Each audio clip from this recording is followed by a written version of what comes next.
Hello mga bayaw! So nandito po tayo ngayon sa ilalim ng puno ng mangga. Dito sa may taniman ng mangga ng aking lolong yumao na si Lolo Jano. Pero ang pakain natin dito ay hindi mangga dahil matagal na po, mga maglilimang taon nang hindi namumunga ang mga mangga dito sa amin. Kaya nakakalungkot. Pero ang pakain natin dito, dahil ngayong mga buwan na ito ay panahon ng pinya. So, nandito ako ngayon. So, makikita nyo dito sa paligid ng ng ilalim ng mangga ay may mga tanim na pinya. Tanim nila dati. Tanim ng mga lolo na nauna sa amin. Pinabutan pa namin sila. At ngayon, kami ng mga apo ang magha-harvest ng kanilang mga tanim na pinya. So ito yung pinakaunang bungang bumungad sa atin. So mga pinyang ito ay native. At ibig sabihin, matinik. So, unang kukunin nating bunga ng pinya. So, ang gagawin natin dito ay tatanggalin natin itong mga shoots na ito, yung mga tumubo na kanya, yung crown niya at saka yung mga alagad niya. So, parang madamot yung pinya dahil matinik. Oh, tignan nyo, ang mga tinik niya, oh. So, masakit din to.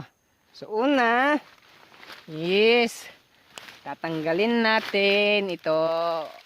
Yan. Para at ang gagawin natin dito is ilalagay natin doon sa may area, halimbawa dito sa area na to na wala pang tanim. So ilagay lang natin diyan, kukusa pong tutubo yan. So i-distribute natin sa mga may area na walang tanim.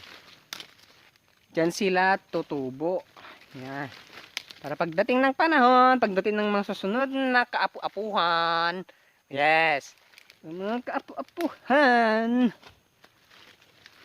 ay sila naman ang magha-harvest ng pinya kung meron pang tao sa panahon na iyon. Joke lang. So tanggalin natin yung crown, ganito lang. Pihit natin, paikot. Oh, madali lang siyang tanggalin. So kasi ito matinik. So yan, punta natin doon. Doon. At ito, linisan natin. Yan. Ang hirap mag-video na isa lang kamay, tapos yung isa nakahawak sa cellphone. Saka yung hinda nating sako. Dahil hindi lang iisa ang kukunin nating pinya. Nung nakaraang araw, nanguha uli ako dito. Dahil sa pagbisita ko. Marami akong nadat ng pinya at ito yung mga susunod. Ito mga kinukuha ko ngayon. Pangalawang pagkuha. So dahil malilim yung mga pinya dito ay medyo maasim. Ngayon hindi pa siya hinog. Hindi pa yan hinog. Kunin natin yung medyo may yellow na. Magsisimula na yung mahihinog. So, ayun, nakapantalon ako para hindi matinikan. Ito kaya, tignan natin ito. Hugger. Oh, pwede na to. Ang daming anak.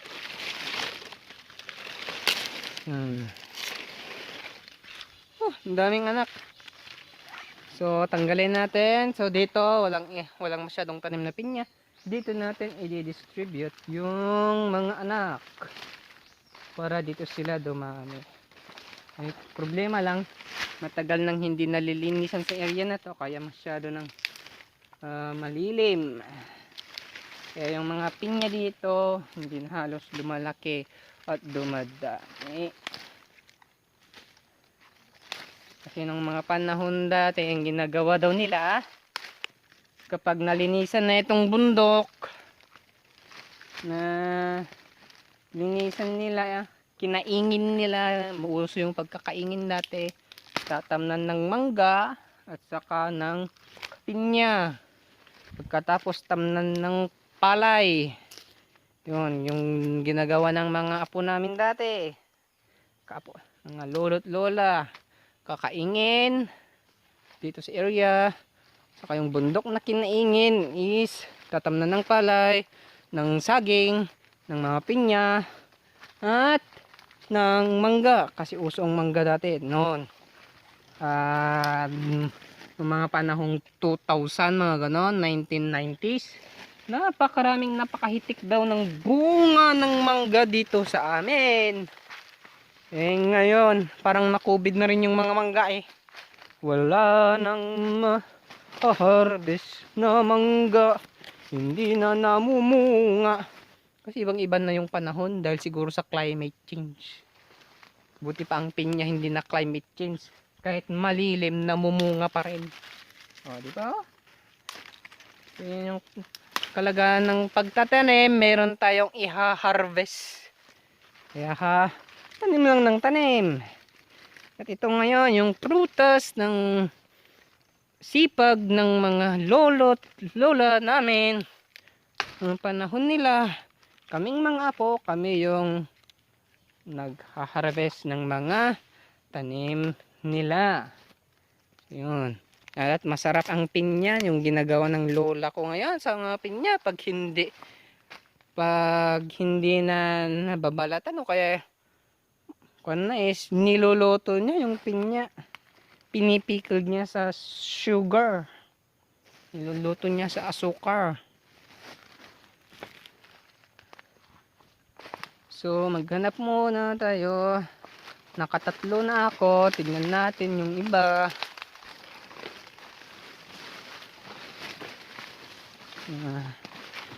So ito is yung ganito yung maliit. Ganito naman yung crown niya tatlo yung crown niya. Para sa susunod na yan, baka hindi ko na nakukuha yan kasi hindi ko na alam kung kailan pa yan mahihinog So ito na uli. Diba? May iha-harvest pag may tinanim. Kahit na dahil malilim ay maasim. So yan.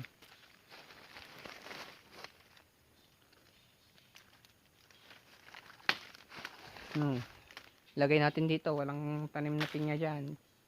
Yan lang. Okay na yun. Tutubo yun sigurado kasi yung ugat niya, hanapin niya yung lupa.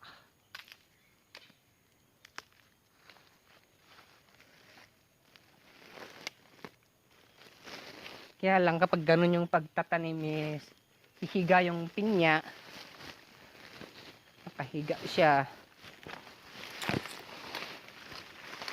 Lalaki na lang, papataas siya. Unti-unti.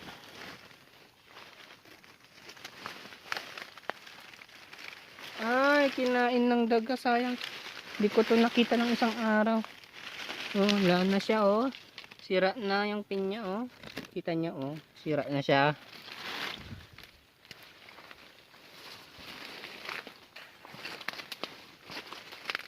Ito, pwede na kaya ito? Pwede na siya.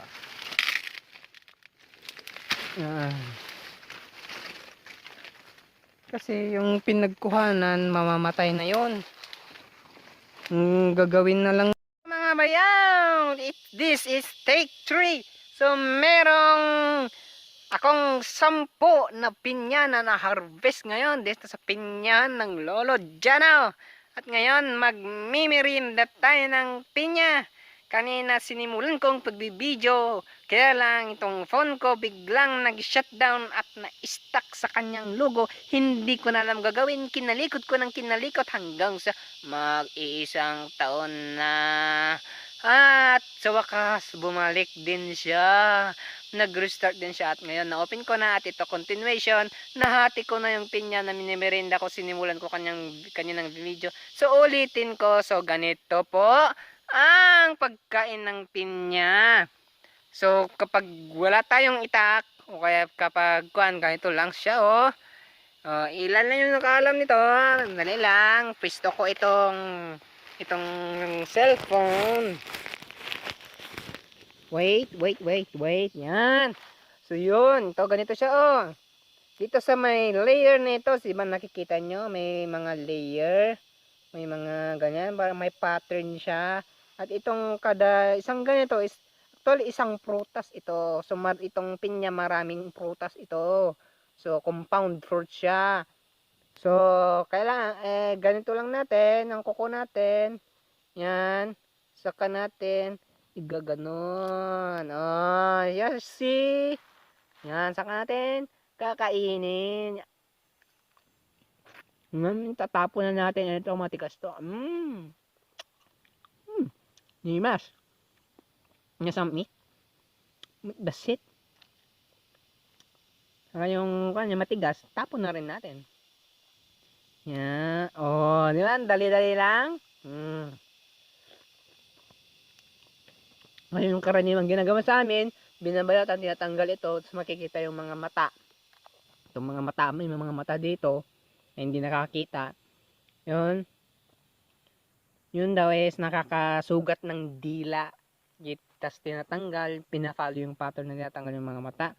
Saka namin, parang i-slice namin siya. Pero dahil nandito tayo sa bundok, ganito lang ang madaling paraan ng pagkain ng pinya. So, ito natin. O, yan. Nakalahati ko na. Masarap siya. Kahit na yellow, medyo yellowish siya. Ibig sabihin kapag yellowish, may pagka whitish yellow siya. Hindi yung puro yung kulay niya na yellow o mag-orange yung kulay niya, yung dito sa loob. Ibig sabihin daw, hindi daw yung matamis, medyo maasim. Pero totoo naman siya, medyo maasim siya. Pero may katamisan, pero at yun yung gusto ko. Kasi yung pinya na bibili sa merkado, yung malalaki, yung malalambot, madali lang tong ganituhin ang pagkain. Pero masyado siyang matamis. Parang high blood, diabetes. Pero hindi, joke lang. Pero ito, masarap siya. Maasim, ibig sabihin, magandang panggamot sa ubo at sipon. Natural na panggamot sa pangontra sa ubo at sipon kasi papalakasin ang ating immune system dahil mataas ang kanyang ascorbic acid content. Marami din siyang fiber which is good for our stomach. So, yan mga bayaw, ang pinya. Oh, mga bayaw, so pagkatapos nga natin kumain ng pinya, magmerienda dahil nag-harvest tayo ng pinya dito sa may manggahan ng aking lolo at may pinyahan sa ilalim ng mangga. Magpapatugtog tayo ngayon ng flute, dizzy flute, bilang pasasalamat sa may kapal dahil sa pinya na ating na-harvest. So, practice pa lang ito kasi hindi pa ako masyadong marunong. Yun, hindi pa ako masyadong marunong. Kaya magpa-practice tayo habang nagpapatugtog, nagpapasalamat tayo sa may kapal. Pero hindi ko nga alam kung anong papatugtugin ko, kaya freestyle siya o kaya free form, di ba? Ganon.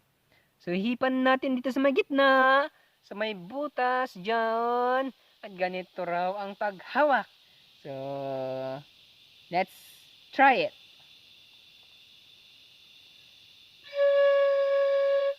Yun.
medyo tumama yung iba sintonado, yung iba palpak, yung iba flat, yung iba sharp. At konti lang yung nakuha na tono ng pasasalamat.